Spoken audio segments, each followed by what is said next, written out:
আপোনাৰ বাৰু মোবাইলত ৰিচাৰ্জ আছেনে? আপোনাৰ মোবাইলত মেছেজ আহি আছেনে নাই বাৰু? চেক কৰক। যদি ৰিচাৰ্জ নাই আজিয়ে ভৰাওক। কিয় গম পায়নে?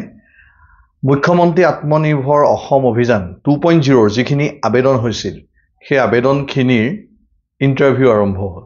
আৰু ইণ্টাৰভিউ কেনেকৈ, কেতিয়া, ক'ত হ'ব, সেই সকলো কথা জনাব আপোনাক আপোনাৰ মোবাইলটোৱে। ৰাইট। তাৰ বাবে আপোনাৰ মোবাইলত এটা মেছেজ আহিব আৰু আপোনাৰ সেই চিমটোলৈকে যিটো নাম্বাৰ আবেদনৰ সময়ত দিয়া হৈছিল তালৈকে কল কৰিব।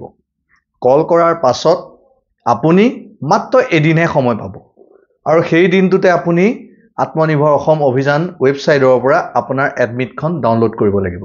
আৰু সেই লগত এডমিটখন লৈ যাব লাগিব, যিখন এডমিট আপুনি আত্মনিৰ্ভৰ অসম অভিযানৰ পৰা, আত্মনিৰ্ভৰ অসম অভিযানৰ ৱেবছাইটৰ পৰা ডাউনলোড কৰিব। আহকচোন কেনেকৈ আপুনি মুখ্যমন্ত্ৰী আত্মনিৰ্ভৰ অসম অভিযানৰ ৱেবছাইটৰ পৰা কেনেকৈ আপুনি এডমিটটো ডাউনলোড কৰিব আৰু কেনেকৈ আপুনি ইণ্টাৰভিউ ফেচ কৰিব।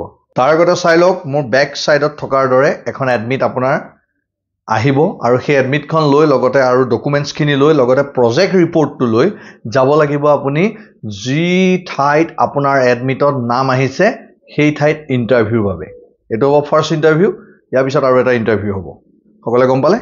একদম চমুকৈ কৈছোঁ কেনেকৈ আপুনি আত্মনিৰ্ভৰ অসম অভিযানৰ ৱেবছাইটৰ পৰা এডমিটখন ডাউনলোড কৰিব পাৰিব।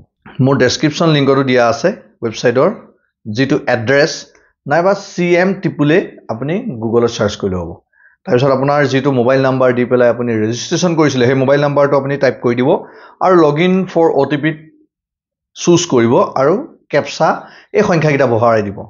ভৰাই দিয়াৰ লগে লগে আপোনাৰ মোবাইলত এটা OTP যাব আৰু OTPটো তাত পুট আপ কৰি পেলাই আকৌ পুনৰ কেপচাকেইটা মাৰি পেলাই চাইন ইন কৰিব। চাইন ইন কৰাৰ লগে লগে দেখিব তলত আপোনাৰ ওলাই আছে কল লেটাৰ আৰু এই ব্লু কালাৰ যিটো অপশ্যন সেইটোত গৈ পেলাই আপুনি আপোনাৰ এডমিটখন ডাউনলোড কৰি ল'ব পাৰিব। যদি ভিডিঅ'টো ভাল পালে ছাবস্ক্ৰাইব কৰিব নতুনসকলে আৰু বাকীসকলে লাইক এটা কৰিবলৈ নাপাহৰিব। ধন্যবাদ।